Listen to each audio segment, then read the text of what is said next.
Perkenalkan, nama saya Ariesta Intan Rambu Paduleba.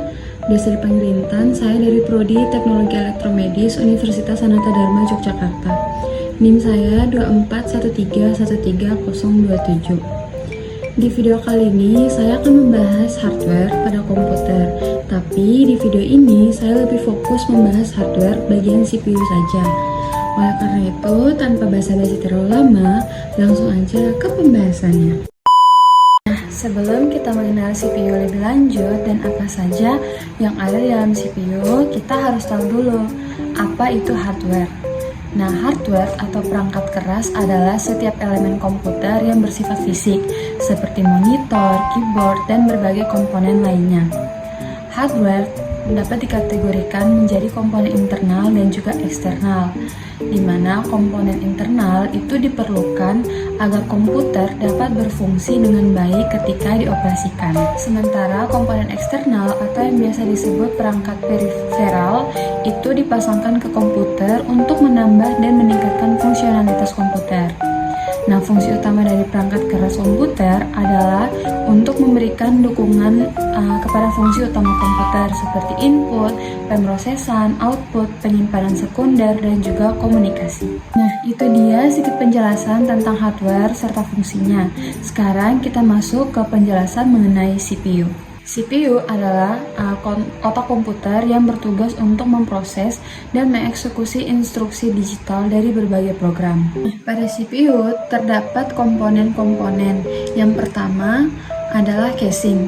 Nah, casing pada CPU berfungsi untuk melindungi komponen komputer hardware di dalamnya dari gangguan luar seperti debu, air, dan juga gangguan listrik.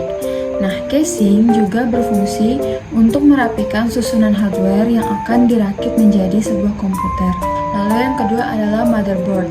Nah, motherboard merupakan papan sirkuit penghubung semua komponen pada CPU agar semua komponen komputer itu bisa berkomunikasi secara baik. Lalu yang ketiga adalah prosesor. Nah, prosesor merupakan bagian yang menjadi otak dari semua proses yang ada di komputer. Nah, prosesor mengambil data dari memori, memprosesnya sesuai dengan instruksi yang diberikan, dan kemudian mengirimkan hasilnya kembali ke memori atau perangkat output. Nah, kecepatan dan efisiensi prosesor itu sangat menentukan kinerja dari keseluruhan komputer. Yang keempat ada RAM atau Random Access Memory. Nah, RAM ini merupakan memori jangka pendek yang berfungsi menyimpan data, sementara pada perangkat elektronik seperti komputer, laptop, dan juga smartphone.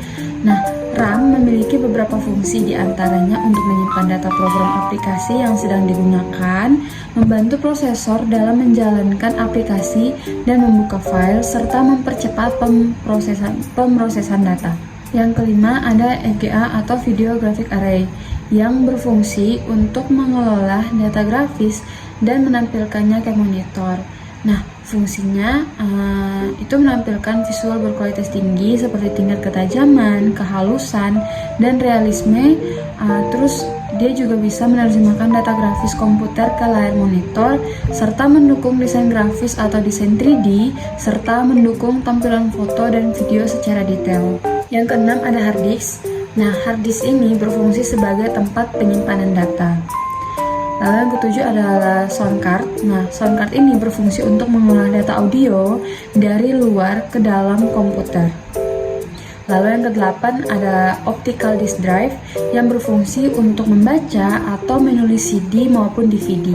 Lalu yang kesembilan ada power supply yang berfungsi sebagai sumber daya bagi semua komponen komputer.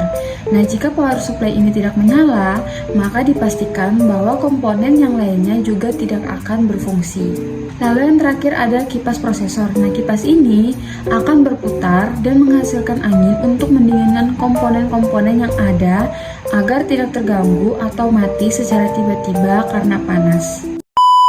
Nah, itu dia sedikit penjelasan dari saya mengenai bagian-bagian hardware, khususnya CPU atau Central Processing Unit.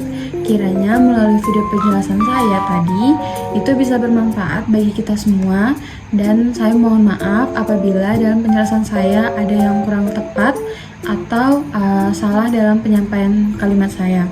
Demikian video penjelasan dari saya. Terima kasih dan sampai jumpa.